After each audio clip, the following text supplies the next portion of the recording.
সবাইকে শুভেচ্ছা। আমার নাম রাহাদি হোসেন রাহি।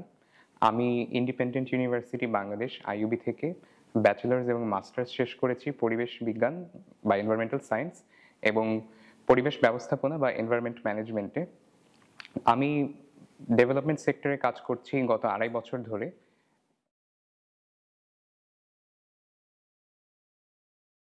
আমার দারুণ অভিজ্ঞতা হয়েছে। পুরোটাই আমাদের জন্য একটা রোমাঞ্চকর অভিজ্ঞতা ছিল। আমরা টোকিওতে ছিলাম এবং আমরা এর বাইরেও কিছু জায়গায় গিয়েছি। সেটা আমরা সাইট সিইং এর মাধ্যমে বলি বা বিভিন্ন লেকচার সেশন অ্যাটেন্ড করে বলি। আ এমনকি আমাদের যে হোস্ট ফ্যামিলির সাথে থাকার সুযোগ হয়েছিল, সব মিলিয়ে এই দারুণ অভিজ্ঞতাটি আমি সবসময়ই মনে রাখব।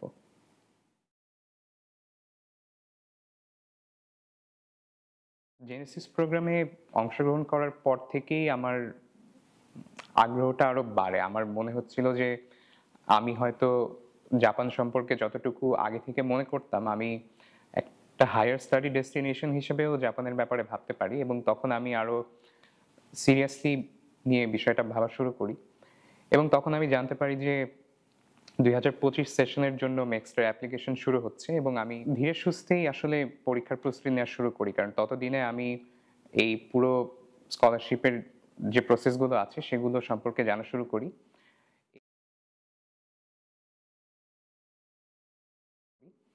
এখানে বলে রাখতে হয় যে ২ টা প্রসেস আছে। একটা এমবাসি রিকমেন্ডেশন, একটা ইউনিভার্সিটি রিকমেন্ডেশন। তারপরও এই ২ টা প্রসেসে কিছু খুব সূক্ষ্ম পার্থক্য আছে। সেটা বাদ দিলে পুরো প্রসেসটা একই রকম। শুরুতে পরীক্ষা হবে ইংলিশ আর জাপানিতে। জাপানি পরীক্ষাটা আমার কাছে খুব মজার ছিল।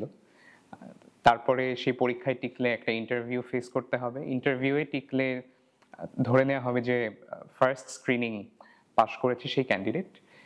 এরপরে আসলে আ জাপানের যে ইউনিভার্সিটিগুলো আছে সেগুলোতে প্রভিশনাল অ্যাকসেপ্টেন্স লেটার রিকোয়েস্ট করার জন্য সময়টা শুরু হয়। এরপরও আমি একটা পজিটিভ রেসপন্স পেয়েছি এবং সেটা পার্সু করার মধ্য দিয়ে আমি চেষ্টা করেছি যে আমার পোটেনশিয়াল সুপারভাইজার যিনি হবেন, উনাকে কনভিন্স করার চেষ্টা করা যে কেন এই ধরনের টপিক নিয়ে কাজ করা জরুরি। উনি আমার কথা শুনে আমাকে পাল্টা বেশ কিছু প্রশ্ন করেছেন এবং আমি সেগুলোর সদুত্তর দিতে পেরেছি দেখেই উনি আমার প্রপোজালটা পছন্দ করেছেন। এর মধ্য দিয়ে মনে হয় সেপ্টেম্বরে আমি আমার অ্যাকসেপ্টেন্স লেটারটা পাই। তারপরে মেক্সটের সাথে যে কাজটা, যে কিভাবে অ্যাকসেপ্টেন্সটাকে সিকিউর করা যায় সেটা শুরু হয়। যখন জানুয়ারি পর্যন্ত কোনো রেসপন্স আমি পাইনি এমবাসি থেকে, আমি ভাবছিলাম যে কোনো না কোনোভাবে হয়তো এই যাত্রায় আমার যাওয়া হচ্ছে না। আমি কিছুটা ধরেই নিয়েছিলাম সেটা। কিন্তু এটা সত্যিই অনেক বড় ব্যাপার যে আমি অ্যাকসেপ্টেড হয়েছি এবং আমি তোহোকু ইউনিভার্সিটিতে যাচ্ছি। এটি সেন্দাই শহরে অবস্থিত।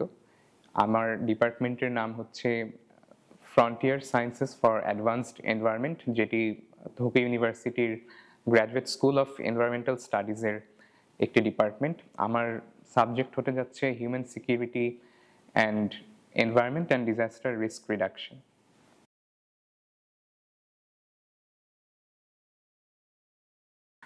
জাপানে গিয়ে আমার প্ল্যান হলো শুধুমাত্র গবেষণা বা রিসার্চ নিয়ে না, কোর্স ওয়ার্ক এবং তার সাথে ইউনিভার্সিটির অন্যান্য যেসব কার্যক্রম আছে সেগুলোর সাথেও যুক্ত হওয়া।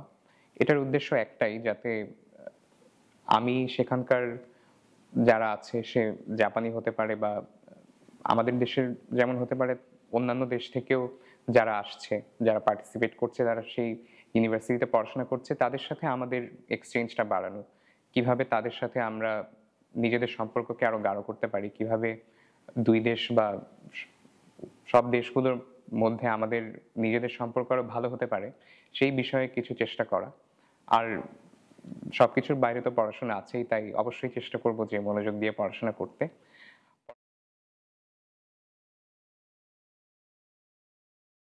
পড়াশোনা শেষ হওয়ার পর আমার চিন্তাভাবনা হলো দেশে ব্যাক করা এবং আমার ভবিষ্যতে যেহেতু একাডেমিক লাইনে যাওয়ার ইচ্ছা, আমি পড়াতে চাই এবং আমি এখানেও গবেষণা করতে চাই। তাই আমি টিচিং প্রফেশন বা মোটা দাগে বললে রিসার্চও করতে চাই এখানেই। তাই আমি জাপান থেকে ব্যাক করতে চাই এবং ভবিষ্যতে আমি হয়তো পিএইচডি হোক বা পোস্ট ডক, জাপান আবারও কনসিডার করতেই পারি।